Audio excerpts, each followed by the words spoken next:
When the ICU nurse said Grandma might not survive the night, I didn't call my mom. I didn't call my uncle. I didn't even call my sister. I called Noah.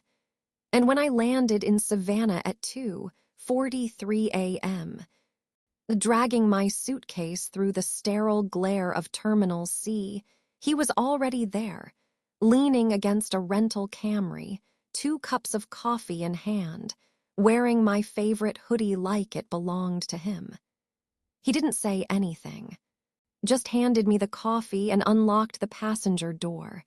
Some people think love is a loud thing, fireworks, speeches, grand gestures, but that night it was just silence, warm silence, the kind that says, I'm here, and I'm not going anywhere. My name is Emily Brooks. I'm 30. Landscape designer by trade, overthinker by default, and Southern by blood. Though I've spent the last decade trying to convince the world otherwise from a tiny apartment in Denver.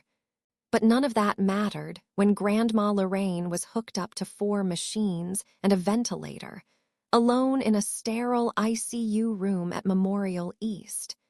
The woman who raised me, who made butter biscuits from scratch every Sunday, who taught me the Latin names of every flower in her garden, even when my friends were too busy playing video games.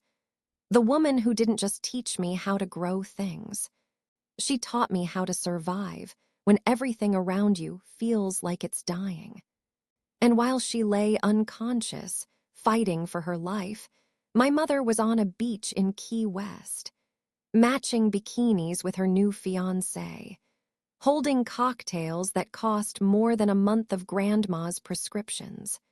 When I texted her that Grandma might not make it through the night, she replied with one word, "Keep me posted." Noah said nothing when I showed him. He just reached across the car, squeezed my knee, and turned up the heat. It was late January, but Savannah air doesn't care.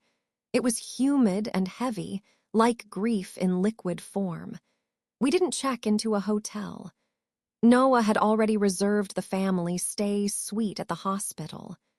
He handed the keys to the receptionist like he'd done this before.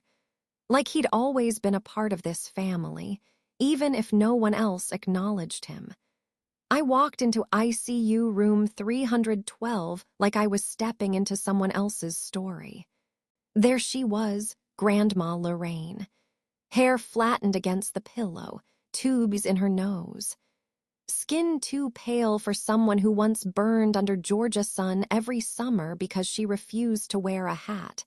My throat closed. I didn't cry. I sat beside her and took her hand. It was cold, not dead cold, just forgotten cold. I whispered, "I'm here, Grandma, and I'm not going anywhere." Noah sat in the corner, not saying a word, just opening the worn leather book I brought, Grandma's gardening journal from 1984. He began reading out loud. January 4th. The camellias bloomed late this year. Maybe they're waiting on something. The machines beeped softly, and I listened, not just to Noah, but to the silence, to the space between things, to the heavy weight of being the only one left to care when everyone else decided caring was optional. We stayed through the night. At 5:12 a.m., a nurse with kind eyes said quietly, "You're the first family I've seen sleep in this chair for 3 days straight." I looked at Noah. He looked back. And without a word, I knew we were the family now. People say you don't remember your early years. I do. I remember the creak of the back porch swing, where Grandma used to read me stories before bedtime, always the same copy of The Secret Garden, pages dog-eared and stained with sweet tea. I remember the scent of rosemary and wet pine needles after the rain, when she'd send me outside barefoot and say, "If your feet know the earth, your heart won't forget it." And I remember the quiet, not the kind that makes you nervous. The kind that felt safe, like a breath you could finally exhale. My parents split when I was 10. Mom moved to Florida with her new husband within 6 months. Dad, gone before she even left. But Grandma Lorraine stayed. She didn't make a scene. She didn't promise anything. She just opened her guest room, folded extra towels, and made scrambled eggs the next morning like the world hadn't fallen apart overnight. She never told me to be strong. She just showed me how strength sounds in the kitchen, like the scrape of a cast-iron skillet on the stove, or the low hum of a woman singing to herself while wiping down counters. By 12, I knew how to tell good soil from bad, how to prune roses without getting cut, and how to hold my tongue when adults talked in half-truths. But the real lessons were quieter, like how to write thank you cards, even if you're mad, or how to say I'm listening without interrupting once. It wasn't always easy. I remember the first time Grandma forgot the name of her favorite rose bush. She just stood there staring at the petals, lips parted, blank. That was 2 years ago. I brushed it off then. Said maybe she was tired. But inside I knew. The forgetting had begun. I called my mom that night, told her I was worried. She said, well, maybe it's time to look into assisted living. Just like that. No, how bad is it? No, should I fly in? Just bureaucracy disguised as concern. So I stayed. I adjusted my work schedule. Took remote clients. I moved into a small studio 5 blocks away. Brought groceries. Scheduled appointments. Sat with Grandma every Thursday afternoon for tea and tulips, even when she stopped remembering why we did it. Noah entered my life around that time. He was the opposite of my family. Where they were practical, he was patient. Where they shut down, he asked questions no one had ever dared to. When was the last time someone took care of you, Em? That question undid me, because the truth was, I didn't know. I didn't even know what being taken care of looked like. But one rainy afternoon, when I came home soaked and exhausted, there was a folded blanket on the couch, my favorite takeout in a warm bag, and Noah in the corner building a Lego bonsai tree. Just waiting, no grand gesture, no pressure, just space. Safe, solid space. In the hospital, every beep felt louder than it should. Every minute stretched long and thin, but Noah never left. We rotated night shifts. He brought books. He kept my head upright when my body wanted to fold. He never once asked why the rest of my family wasn't there, because he already knew. Grandma had always been the matriarch, not because she ordered people around, but because she held the center. And now that center was hooked up to IV drips and heart monitors, and all I could do was talk to her like she could hear me. I'm here, Grandma. Your garden's still waiting. Your hummingbirds came back this spring. I even found the old ceramic mushroom you buried under the oak. It's chipped but still standing. Sometimes I saw her eyelashes flutter. Sometimes a finger would twitch, but nothing more. Until one morning I caught Noah sitting beside her alone. He didn't know I was watching. He was holding her hand, gently like it was glass, and whispering, "You don't have to wake up for them, but maybe wake up for her, she needs you." And I swear, I saw the corner of her mouth twitch. That afternoon, I got a call from my Uncle Carl, the first in months. He asked if there'd be any changes to the will and if I had power of attorney now. I hung up mid-sentence. Something in my chest went cold. I looked at Grandma, then at Noah. "Something's not right," I said, and I was right. I just didn't know how wrong until we tried to bring her home. The day Grandma was cleared for discharge, the nurses clapped. I cried not from joy, but from sheer exhaustion. 13 days. That's how long she'd been in the ICU. 13 days of whispered prayers, fluorescent lights, and fear wrapped in hope. Now she was stable. We de-arranged for a medical transport van. Her prescriptions were lined up. Her new wheelchair was ready. Everything was ready, except the one thing we didn't think to question. Home. The house was on Wisteria Lane. A small, buttery yellow cottage with blue shutters and a front porch swing that had survived 3 hurricanes. The oak tree in the front yard had our initials carved into it, mine and Grandma's, done with a butter knife when I was 7. We planted wild violets along the walkway every spring. Painted the mailbox Robin's egg blue because she said it made the mail feel friendlier. That house wasn't just brick and siding. It was bloodline and memory. And we were going back, or so we thought. Noah drove the van. I sat beside Grandma in the back, holding her hand, pointing out familiar landmarks. The old bakery, the florist, the crooked stop sign we used to joke about. She didn't speak much, but her eyes followed the road. And when we turned onto Wisteria Lane, I swear she straightened in her seat. But then I saw it. The sign.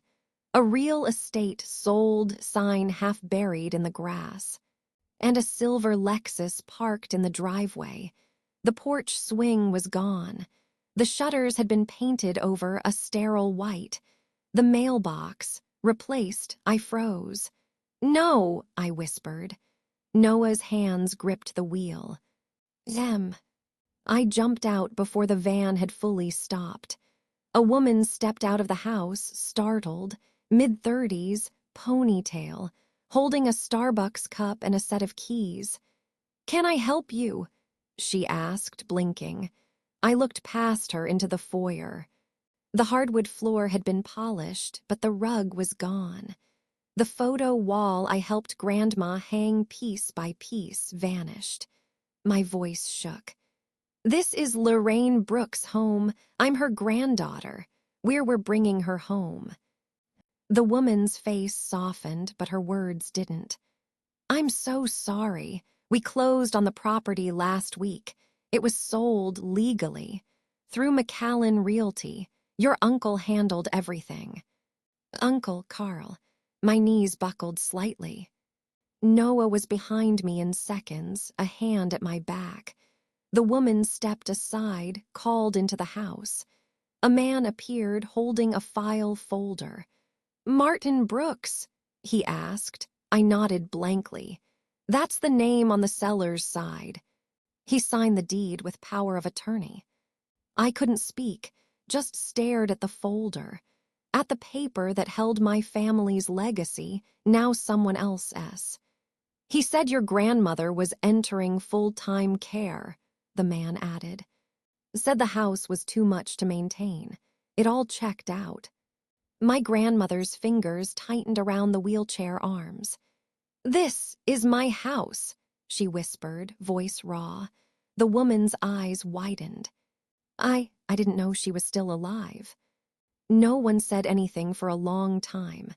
Back in the van, Grandma didn't speak. She just stared out the window, eyes hollow. I sat beside her, fists clenched, jaw tight. Noah drove us to a hotel by the river. Requested a ground floor, quiet side, extra pillows. That night I didn't cry. I didn't scream. I opened my laptop, pulled up the county records. There it was, property transfer. Lorraine Brooks to Martin Brooks, dated 3 months ago. Then a second, Martin Brooks to buyer, dated 18 days ago. The sale price, $185,000. I blinked.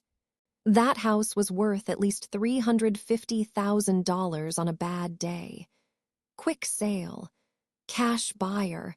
minimal inspection, and the power of attorney signed a year ago, when Grandma had just begun forgetting her cat's name. Noah looked over my shoulder, quiet. Then he spoke, low and clear. That wasn't a sale, that was theft with paperwork. And I knew he was right. I didn't sleep. While Grandma lay curled on the bed, blanket pulled up to her chin, I stared at the screen, fury pulsing in my chest like a second heartbeat. This wasn't a misunderstanding. This wasn't a mix-up. This was deliberate. While Grandma lay unconscious, Carl had emptied her past and sold her future. All while sipping whiskey on his lakefront porch, probably toasting to efficiency. I swore right then that he wouldn't get away with it. Not this time. Not on my watch. By sunrise, I had a plan, not a loud one. Not the kind that makes headlines, but the kind that builds from silence. Like roots under concrete, slow, steady, and impossible to ignore when they finally crack the surface.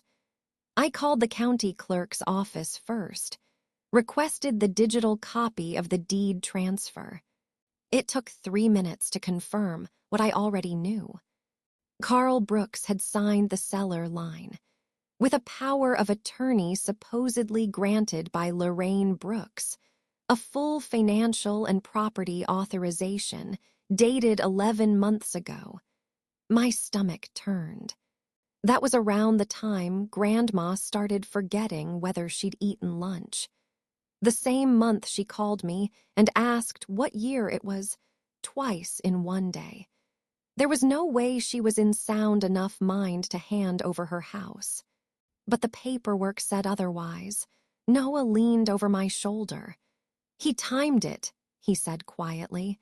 Waited for her to get just foggy enough, then made his move. I nodded, jaw tight. But gut instinct wasn't enough. I needed leverage. I needed law.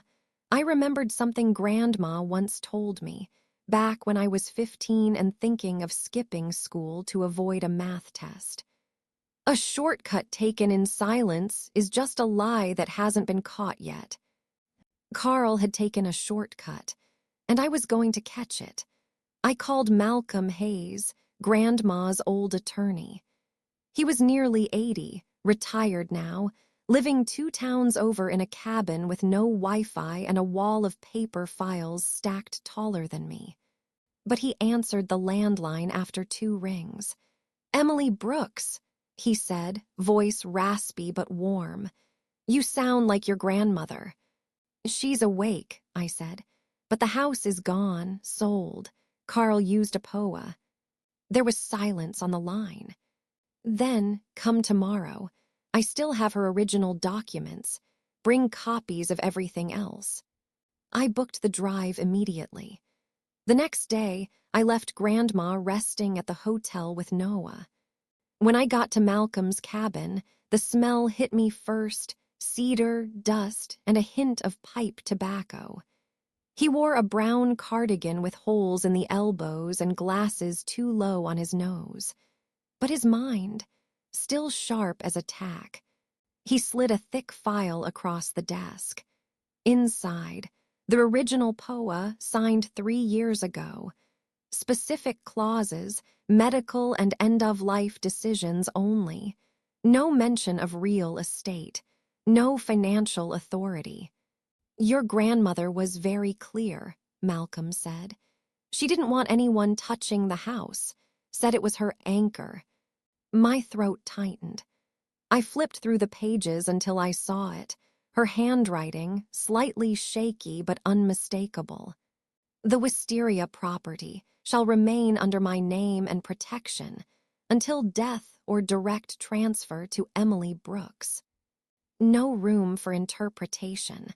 Then I showed him what Carl had used. The new POA, dated 11 months ago. Broad spectrum, full authority, no witnesses, no physician sign-off, and notarized by a mobile agent who wasn't even licensed in Chatham County. Malcolm's brow furrowed. "That," he said flatly, is shady as hell. We spent 3 hours building the timeline, then printed everything, deed history, banking traces, if available, notes on Grandma's medical condition that month. A signed witness statement from me, detailing her behavior. By 3 p.m., I had a folder 3 inches thick. I handed it to Noah when I got back to the hotel. He didn't say anything, just took it, flipped through the top sheet, and nodded slowly.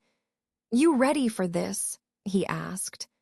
I looked over at Grandma, asleep on the recliner, blanket tucked up to her chin. "No," I said, "but I'm done waiting for someone else to be." That night, we drafted the first formal demand letter. It wasn't just a request, it was a line in the sand.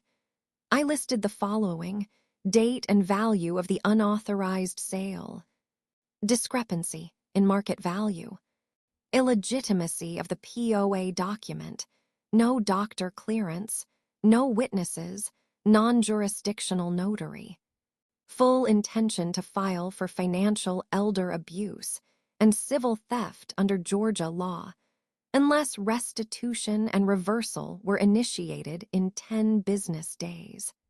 At the bottom, we both signed: Emily Brooks, granddaughter and legal heir; Noah James, acting legal counsel.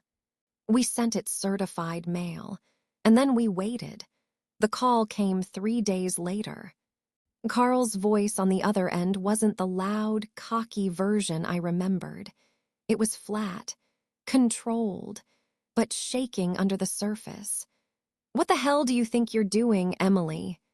"Undoing what you stole," I said calmly. "It was all legal.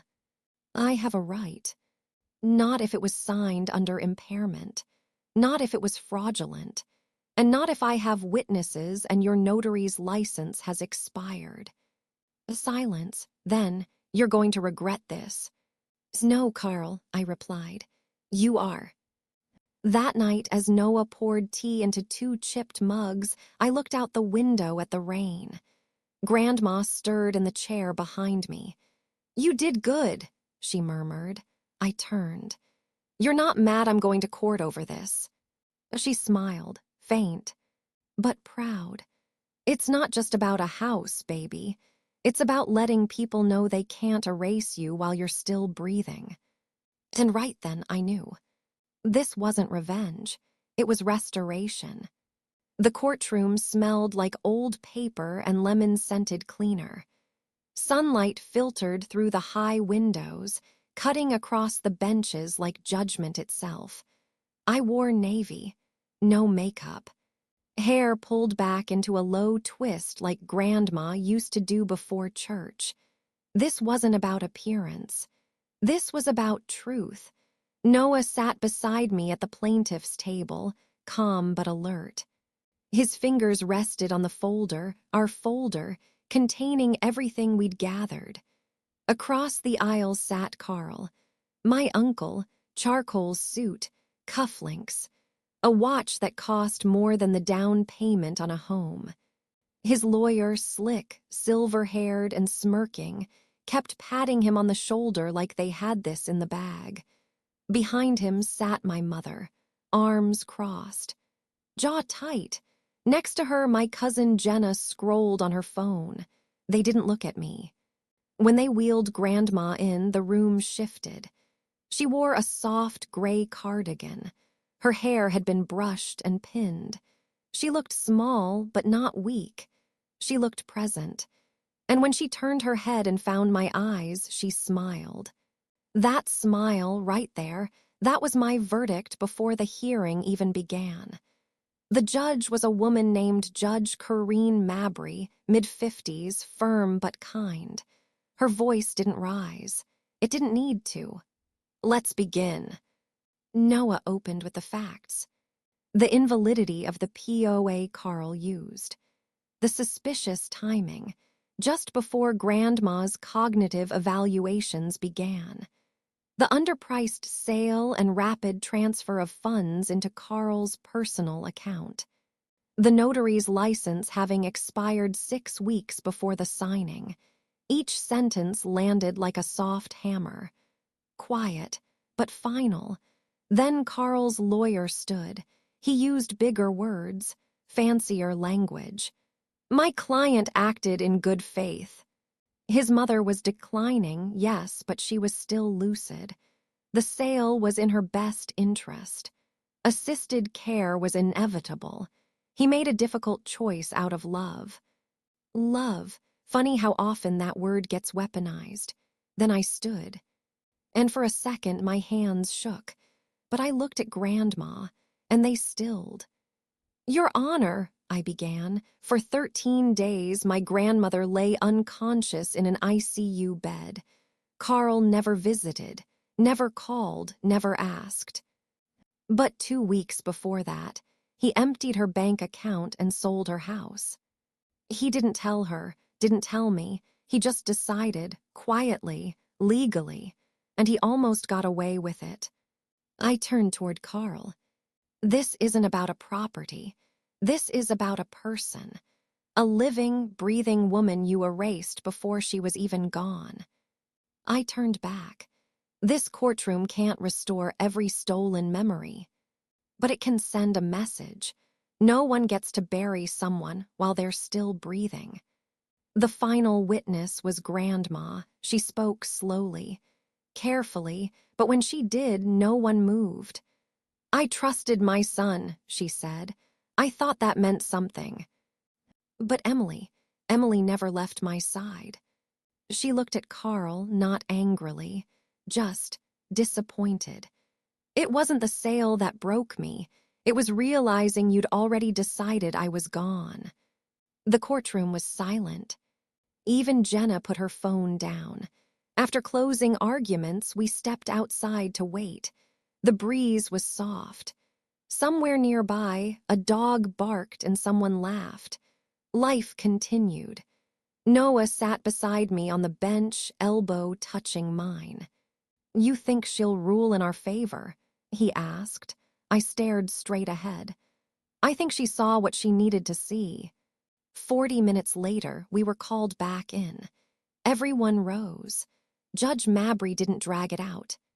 After reviewing the documentation and testimony, this court finds that the power of attorney used in the sale of 412 Wisteria Lane was improperly executed, lacks legal standing due to cognitive impairment at the time of signing, and constitutes grounds for reversal.